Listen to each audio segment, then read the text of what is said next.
We start with new rounds of missile launches by North Korea. Pyongyang fired several cruise missiles off its eastern coast near the port city of Wonsan. North Korea claimed over the weekend that it has succeeded in developing a new controllable shell and ballistic control system for its multiple rocket launchers. North Korean leader Kim Jong-un has kicked off 2024 with a dire warning. Isa itong kahindik-hindik na balita mga kaibigan na sa pagputok ng February 14, ang tinatawag na Valentine's Day ng karamihan, ay ito naman ang isang kahindik-hindik na panukala ng North Korea para sa South Korea. Ang burahin ang South Korea sa mapa. Atin itong pag-usapan mga kaibigan. Kaya pala mga kaibigan, kung nais nyo mag-donate sa ating channel, ay hinihikayat kita na sumali sa ating membership club na kung saan mabe-benefit ka sa mga private chats, badges, gayon din makakatanggap ka ng ating free ebook na Steps to Christ. Ito ang isa sa mga pinakasikat na anti-stress na libro sa buong mundo ngayon. Salamat kaibigan sa inyong pagsuporta sa pag-join sa ating membership. At balik tayo sa ating topiko.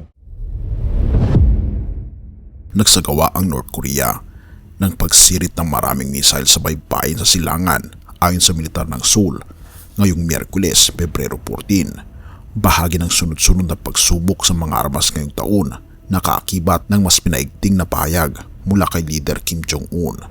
Sa loob ng taon na ito, inihayag ni Kim na itinuturing niyang pangunahing kaaway ang South Korea. Itinapon ang mga ahensyang nakatuon sa pagsasanib puwersa at pakikipag-ugnayan at nagbanta ng tigbaan dahil sa kahit 0.001 mm na pagsalaula sa teritoryo.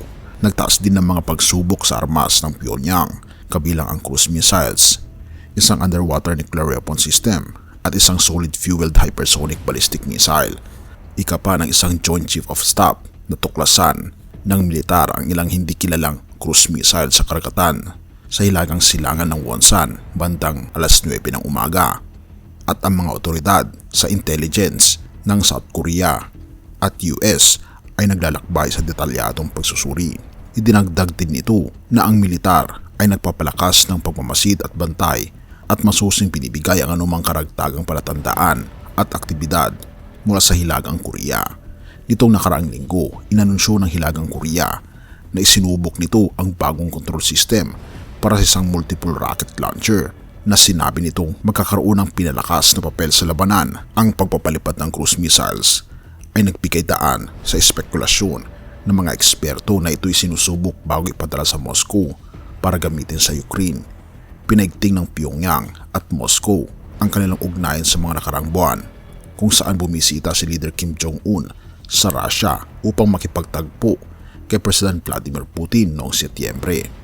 Inakusahan ng Seoul at Washington ang Hilagang Korea na nagbibigay ng mga armas sa Russia bilang kapalit ng teknikal na suporta para sa nagsisimula pang programa sa satellite ni Kim na lalabag sa maraming mga sanctions ng United Nations para sa parehong mga rehimen.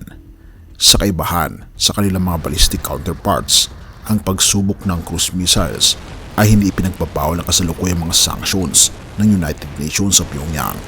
Karaniwang may jet propulsion ang cruise missile at naglilipad sa mas mababang altitude kaysa sa mas masalimuot na ballistic missiles, kahit mas mahirap silang makita at pigilan. Pinaniniwala ang nag-export ang Hilagang Korea ng malalaking dami ng multiple rocket launchers sa Russia noong nakaraang taon. Sabi ni An Chan-il, isang tumakas na manaliksik na nangasiwa ng World Institute for North Korea Studies, idinagdag niya na maaring may mga issue sa kalidad sa ilang mga in-export na armas at kamakailang pag-usbong ng pagsubok ay maaring matugunan ni Leader Kim ang issue. Ulit-ulit na sinabi ni Kim noong nakarang linggo na hindi magdadalawang isip ang Pyongyang na patigilin ang kanlurang Korea kung atakihin. Tinatawag ang Seoul na pinakamapanganib at unang kaaway ng estado at hindi magpapago bilang pangunahing kaaway.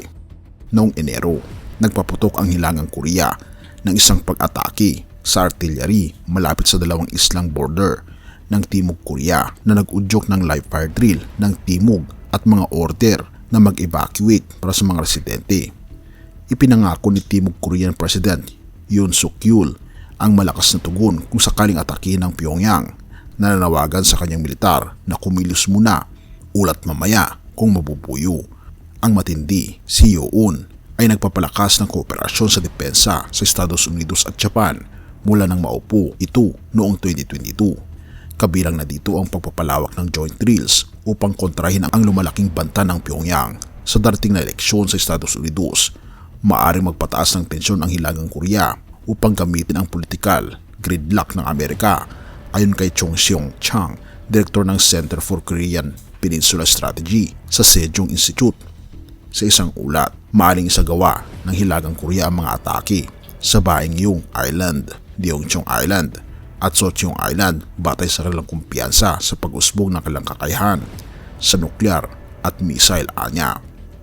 Lumalapit ang Pyongyang sa Moscow sa mga larangan bukod sa depensa kabilang isang grupo ng mga turistang Ruso, ang unang kilalang tayuhang grupo ng turista bago ang pagsara ng borders noong 2020 dahil sa pandemya. Mas nagiging mahirap para sa Russians na maglakbay patungo sa Europe at Estados Unidos matapos ipatupad ang sanctions dahil sa pagsakop sa Ukraine. Sinabi ni Russian Foreign Minister Sergei Lavrov na bumisita rin sa Pyongyang noong nakarang taon na maaaring maging rekomendado ang Hilagang Korea bilang isang destinasyon para sa turismo ayon sa TASS. Na kung ating mapapansin, handa ang North Korea na burahin ang South Korea na isang pahayag din ni Kim Jong-un na kahit na maliit na porsyento na kasing liit ng millimeters ay handa niyang burahin ang South Korea. Ano sa tingin mo kaibigan ang patungkol sa topikong ito? I-comment mo naman sa ibaba upang malaman ko rin ang iyong kuro-kuro. Mateo 24 verse 6-7. Makakarinig kayo ng mga labanan at makakabalita ng mga digmaan sa iba't ibang dako. Ngunit huwag kayong mababahala dahil talagang mangyari ang mga iyon. Bagamat hindi pa iyon ang katapusan ng mundo, maglalaban-laban ang mga bansa at gayon din ang mga kaharian. Mga kaibigan, tayo ay nabubuhay na sa uling kapanahunan. Ito na ang oras upang tayo ay maghanda at isanggunin natin ang ating buong puso sa ating Panginoong Diyos. Purihin ang ating Panginoong Diyos at salamat kaibigan sa iyong panonood. Tayo manalangin.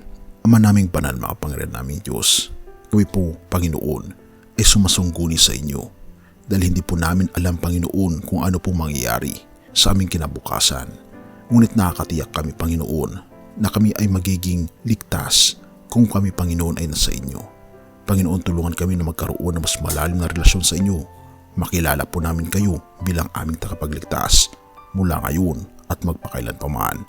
Purihin ka, o aming Panginoon Diyos, at patawarin po kami sa lahat ng aming pagkukulang at pagkakasala, sapagkat ito ay aming sabot hiling sa matamis na pangalan ng aming Panginoon Jesus. Amen.